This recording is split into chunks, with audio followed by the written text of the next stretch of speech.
नमस्कार। बहुत स्वागत आप सभी का। मैं हूं सुशांत सिन्हा।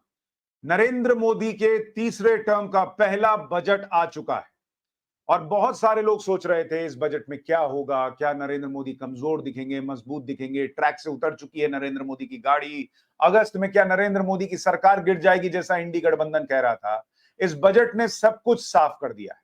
इस बजट को लेकर कैसे इंडी गठबंधन में हड़कंप मचा हुआ है, कैसे वो लोग एक दूसरे को ही काट रहे हैं, आज आपको ये इस वीडियो में बताऊंगा।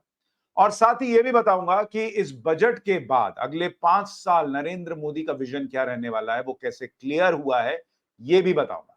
लेकिन सबसे पहले आपको बताता हूं कि इस बजट में आम आदमी के लिए क्या है, मिडिल क्लास के लिए क्या है। और सबसे पहले जब मिडिल क्लास की बात होती है तो 10 तरह की सुविधाओं में सबसे पहले इंसान देखना चाहता है कि उसको इनकम टैक्स में क्या मिला।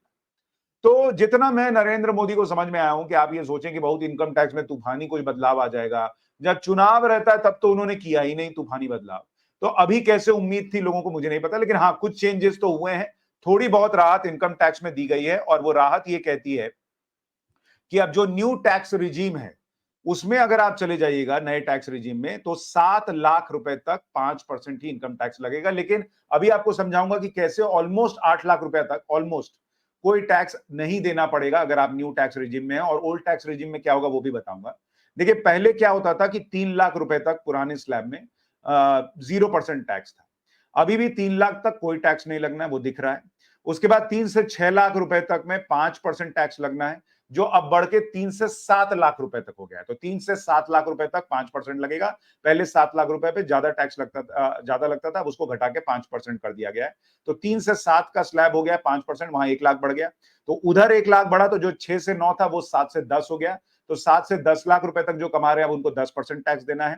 पहले 9 से 12% का 12 लाख का टैक्स स्लैब था 15%, अब वो 10 से 12 हो गया है। यानी वहां भी 1 लाख रुपए की बढ़ोतरी कर दी गई।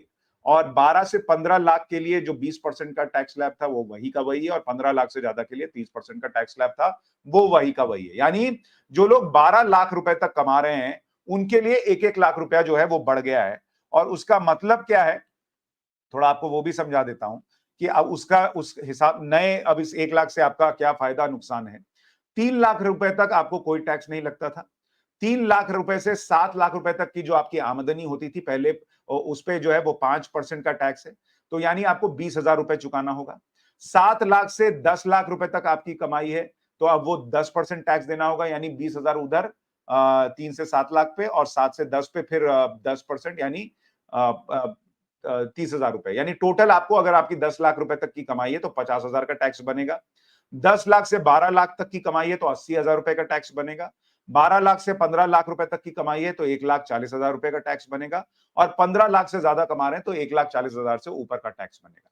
लेकिन ये जो टैक्स है, क्यों मैं कह रहा था कि 8 लाख रुपए तक आपका टैक्स जीरो हो सकता है ऑलमोस्ट, उसकी वजह यह है कि अभी यह है कि 3 लाख रुपए तक जीरो टैक्स है, 3 से 7 लाख तक 5% का टैक्स है, और 4 लाख का जो है वो 5% टैक्स देना पड़ता है, जो 20,000 रुपए बनता है। तो 7 लाख की कमाई पर 20,000 का टैक्स बनता है। न्यू टैक्स रिजीम में सरकार इनकम टैक्स एक्ट के सेक्शन 87A के तहत 20,000 रुपए ऑलरेडी माफ कर देती है। वहीं सैलरीड पर्सन को 75,000 का स्टैंडर्ड डिडक्शन का फायदा मिलता है। यानी उनकी 7,75,000 रुपए तक की आय जो है वो टैक्स फ्री हो जाती है। तो वही मैं आपसे कह रहा था कि अब जो 8 लाख रुपए तक की ऑलमोस्ट सैलरी है वो टैक्स फ्री हो जाएगी, 7,75,000 एग्जैक्टली।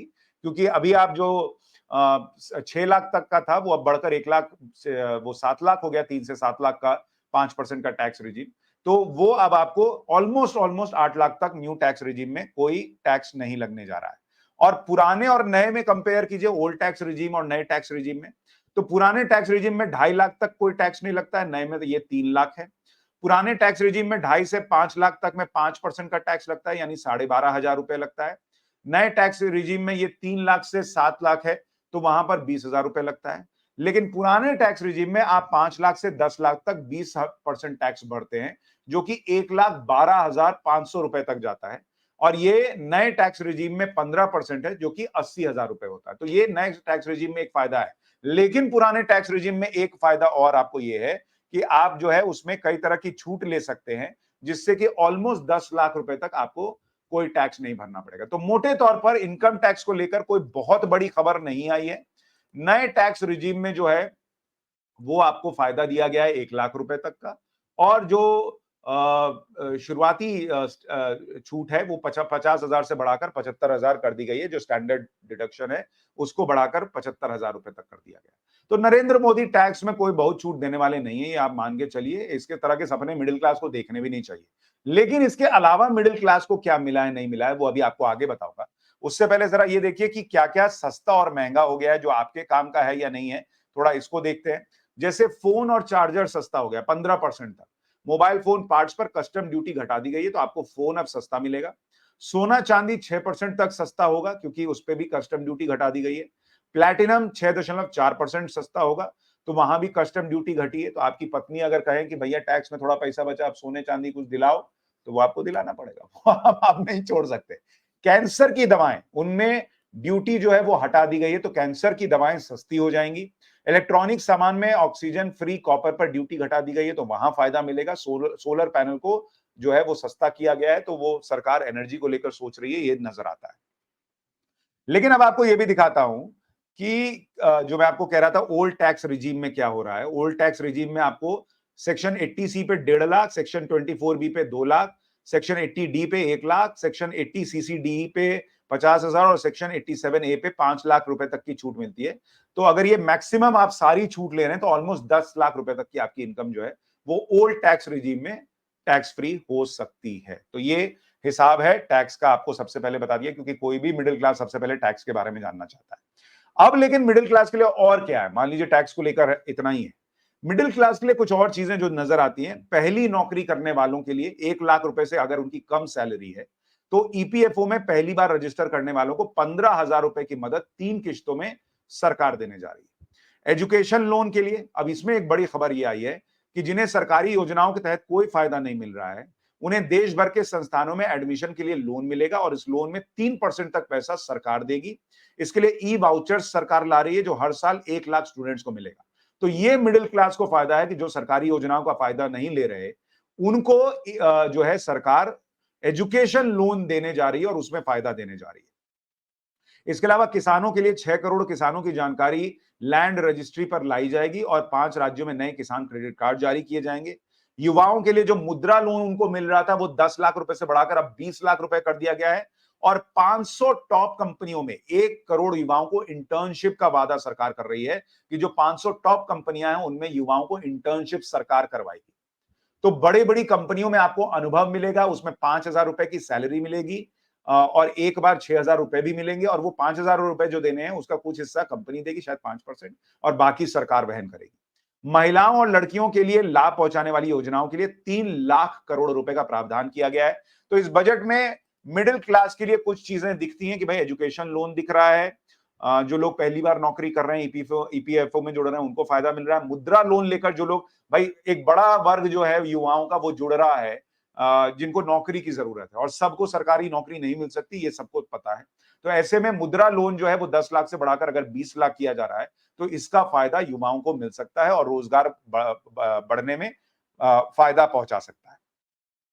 इसके अलावा बजट को लेकर इंडी अलायंस में कैसे हड़कंप मचा है, क्योंकि ये लोग तो सपना देख रहे थे और इनकी चिंदी मीडिया वीडियोस बना रही थी कि अभी जुलाई में गिर जाएगी सरकार, तो फिर सितंबर अगस्त में गिर जाएगी, तो फिर अभी बनाते सितंबर में गिर जाएगी।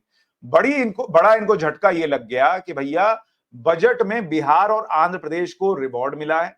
नीतीश और चंद्रबाबू का सरकार को सपोर्ट देने का जो कमाल है वो दिख गया है, यानी ये सरकार अब 5 साल कहीं नहीं जाने वाली, ऐसा बजट में दिख रहा है, क्योंकि बिहार और आंध्र प्रदेश दोनों के लिए इस बजट में प्रावधान दिख रहा है।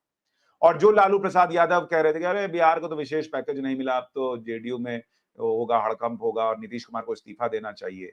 जो लोग कह रहे थे कि आंध्र प्रदेश में टीडीपी को कुछ नहीं मिला, अब आप देखिए कैसे इंडी गठबंधन खुद ही कंफ्यूज दिख रहा है। भाई जो मिला पहले वो सुन लीजिए। 10 साल में पहली बार आंध्र प्रदेश फोकस में आया है। 50,000 करोड़ की व्यवस्था की जा रही है, बहुपक्षीय व्यवस्था है। और बिहार में नए एयरपोर्ट बनाने की बात की गई है। 26,000 करोड़ रुपए जो है बिहार में रोड के लिए आवंटित किए गए हैं। गया में जबरदस्त विस्तार होने वाला है, विकास होने वाला है, उसके लिए अलग से पैकेज है। और मेडिकल कॉलेज, पोस्ट इंस्टीट्यूट और नए एयरपोर्ट, ये सब बिहार में बनने जा रहे हैं। इसके लिए बजट में प्रावधान कर दिया गया है। अब आप देखिए इंडी अलायंस कैसे खुद कंफ्यूज है। जयराम रमेश कह रहे हैं कि चंद्रबाबू नायडू जो विशेष राज्य का दर्जा मांगते थे, स्पेशल कैटेगरी का, उनको तो कुछ मिला ही नहीं इस बजट में। और सागरिका घोष जो टीएमसी की सांसद है वो कह रही हैं कि भाई बजट में बिहार और आंध्र प्रदेश को ही सब कुछ मिला, बंगाल को कुछ नहीं मिला। तो एक तरफ ये लोग पिन मार रहे हैं कि नरेंद्र मोदी ने बिहार और आंध्र प्रदेश को कुछ नहीं दिया, दूसरी तरफ ममता बनर्जी की पार्टी रो रही है कि भाई बंगाल को कुछ नहीं दिए और बिहार और आंध्र प्रदेश को ही सब कुछ दे दिए। तो बिहार और आंध्र प्रदेश अगर सेट हैं, नीतीश कुमार और चंद्रबाबू नायडू सेट हैं पहले ही बजट में, तो दोनों का अपने अपने राज्य में मान भी रह गया। और ये सरकार कैसे चलेगी इसकी दिशा भी दिख गई कि ये सरकार कहीं जाने वाली नहीं है अगले 5 साल। और नरेंद्र मोदी ने सत्र शुरू होते कह दिया था कि जितनी पॉलिटिक्स करनी है 2029 में कीजिएगा, अभी देश के लिए काम करना शुरू कर दीजिए। मैं आपको सुनाता हूं जेडीयू का क्या रिएक्शन आया है इस बजट के बाद, सुनिए। राहुल गांधी को आज नींद नहीं आएगी। पहले तक चिल्ला चिल्ला के कह रहे थे कि बिहार को कुछ नहीं मिला, कुछ नहीं मिला। आज जरा उनका मिजाज पूछिए कि अब केंद्र सरकार, बिहार सरकार, मुख्यमंत्री नीतीश कुमार जी को धन्यवाद तो दें, आभार तो प्रकट करें कि बिहार के विकास के लिए ये हमारे मुख्यमंत्री नीतीश कुमार के नेतृत्व में एनडीए सरकार और हमारे जो सभी गठबंधन के दल हैं, ये उनकी सफलता है। और आने वाले वर्षों तक बिहार के लोग इसको याद रखेंगे कि जो केंद्र सरकार ने मदद का ऐलान किया है, इससे बिहार के विकास की गति और तेज। यानी जेडीयू तो सेट दिख रही है बॉस। जेडीयू कह रही है कि बिहार के लिए बम बम कर दिया है नरेंद्र मोदी ने। अब बताइए, अब इंडिया अलायंस और चिंदी मीडिया क्या करेगा? ये लोग तो अगस्त में सरकार गिरवा रहे थे। जेडीयू सेट, टीडीपी सेट, तो राहुल गांधी जो है वो अब एलओपी ही रहेंगे 5 साल, ऐसा लग रहा है। कोई स्कोप दिख नहीं रहा है। जितना उधर से हंगामा करना है करे, और 5 साल उनको और हीरो बनाकर चिंदी मीडिया पेश कर सकती है, फिर 2029 में देखा जाएगा। फिलहाल आपको यह भी बता देता हूं, अब आप सुनिए कैसे नैरेटिव सेट होता है। ये लोग कहे कि आंध्र प्रदेश को और बिहार को दे दिए, बंगाल को कुछ नहीं दिए, जबकि 2024-25 के बजट भाषण में जो बिहार के लिए तो है ही है, इसके अलावा पूर्वोदय योजना लाई गई है जिसमें झारखंड है, बंगाल है, ओडिशा और आंध्र प्रदेश के सर्वांगीण विकास पे फोकस है। तो बंगाल के लिए कैसे कुछ नहीं है, ये पूछना चाहिए टीएमसी से, लेकिन कौन पूछेगा? कोई पूछने वाला तो है नहीं। इसके अलावा आप देखिए क्रेडिट लेने की होड़ मची।